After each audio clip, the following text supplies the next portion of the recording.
Почему снится стук, символ стука? Но символ стука это как гром, то есть это предупреждает.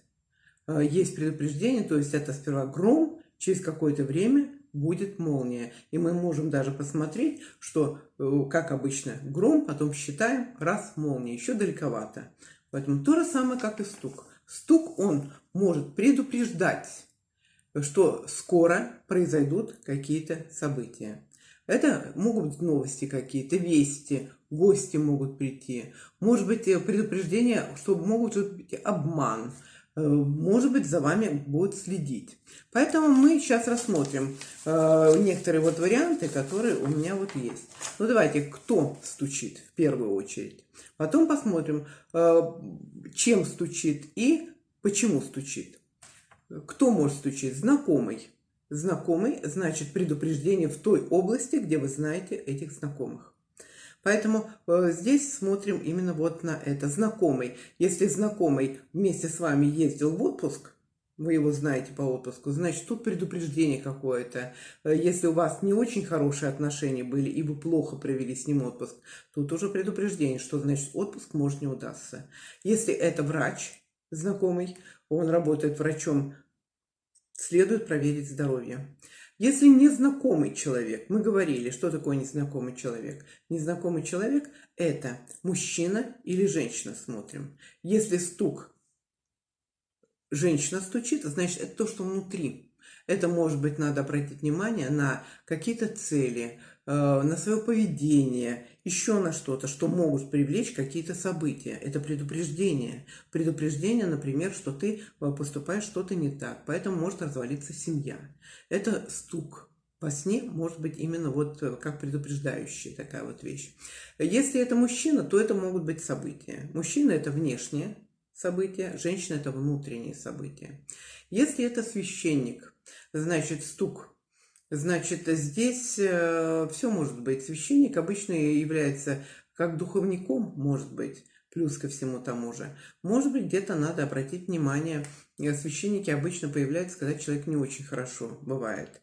Может быть, при помощи, может быть, веры, может быть, следует сходить в церковь, если, например, у вас умер человек, и вы видите, что стук какой-то идет. И, может быть, вполне возможно, что, может быть, надо подойти и дать за упокой.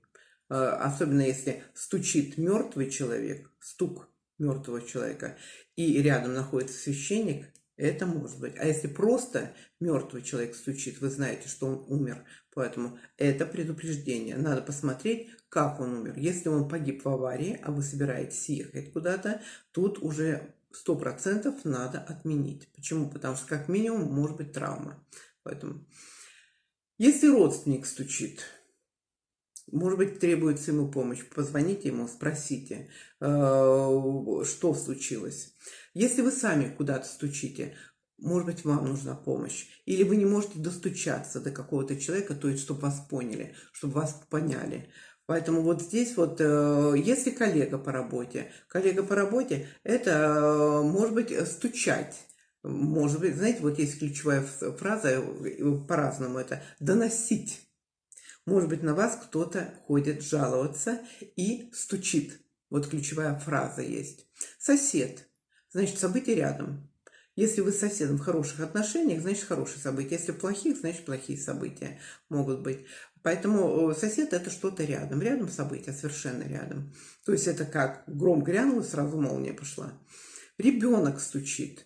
Значит, ребенок что-то хочет. Он не может до вас тоже достучаться. Посмотрите, обратите внимание. Ребенок стучит к вам. Поэтому, есть любимый человек. То же самое, вот любимый человек стучит. Значит, или он может приехать скоро, или какие-то события могут быть приятные. Это не обязательно, что любимый человек, это обязательно именно он. Это какие-то могут быть события приятные. Хотя, может быть, и здесь. То есть, стучит, скоро приедет, скоро встреча может быть с ним. Очень важно, если птицы стучат. Это большая вероятность именно новость, весть.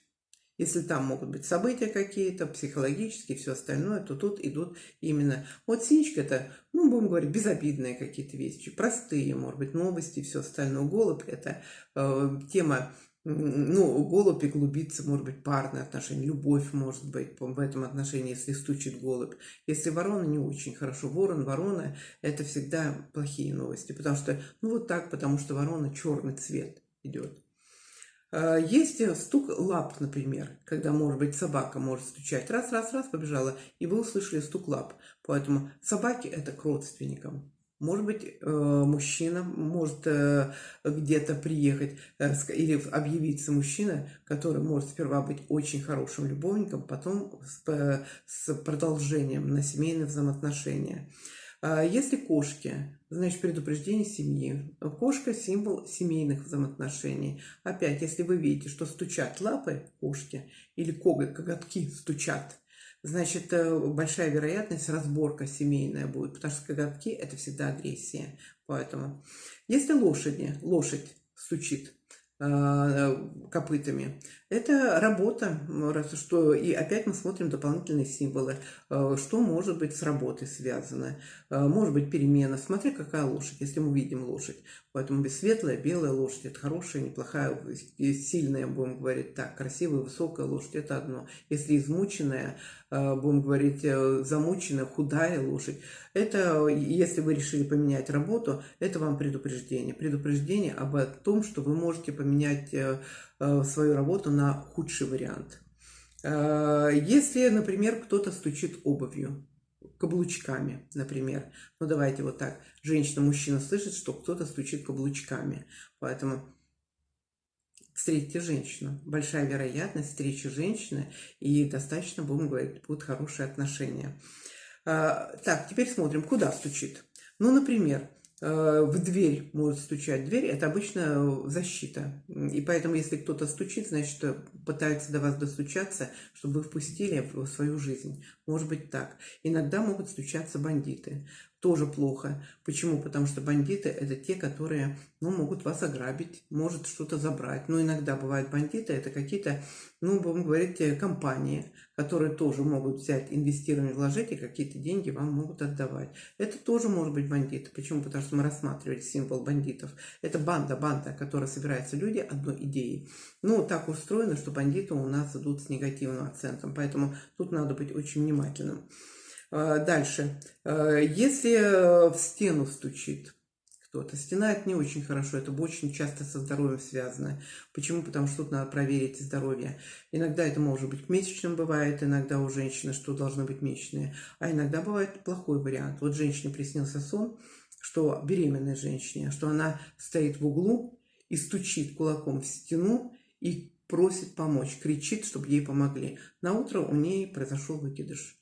То есть стучать в стенку. Ребенок, видать, наверное, бился по этому самому, по стенке живота, и ей снилось именно вот это вот сон такой. В окно. Окно – это внешний мир, значит, это новость какая-то, это, может быть, гости придут, может быть, какие-то придут новости, вести снаружи.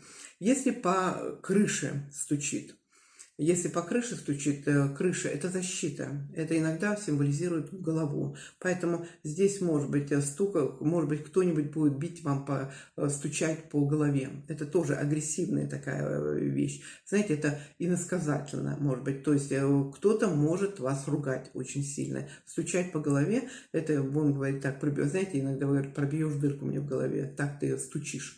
Поэтому вот здесь вот может быть. Но иногда надо проверить все-таки память в этом вопросе. Дальше. Смотря, вот есть стукнуть по крышке гроба. Вот есть такое. То есть это иносказательная вот такая ключевая фраза, которая тоже, это как стучать на своего коллегу. Это то же самое ударить по крышку гроба. Стук по крышке гроба. Это говорит о том, что вы заканчиваете отношения с каким-то человеком или с какой-то ситуацией. То есть вы эту ситуацию уже похоронили.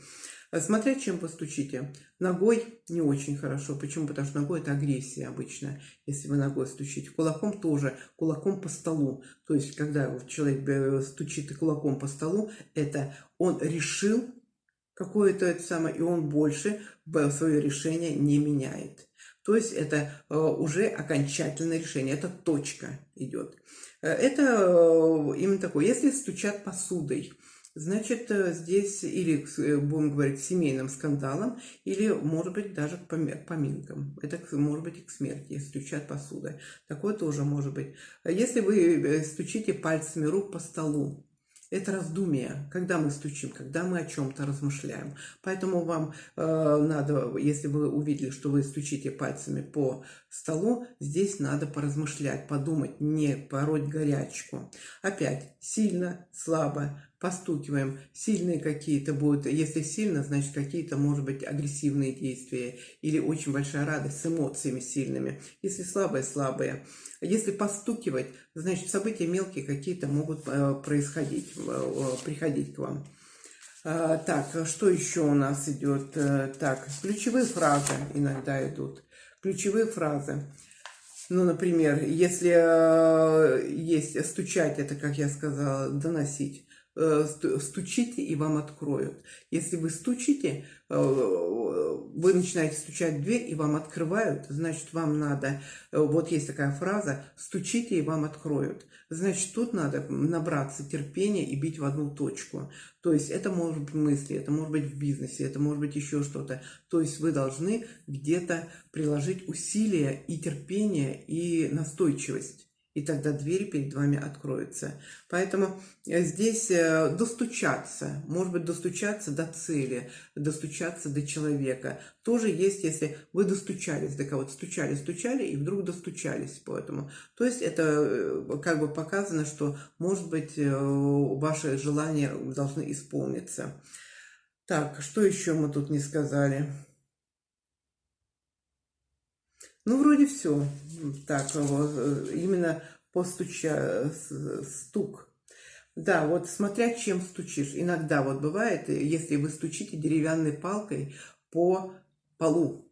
Вот и вы слышите стук, деревянная палка по деревянному полу. Большая вероятность к смерти, может быть, родственников.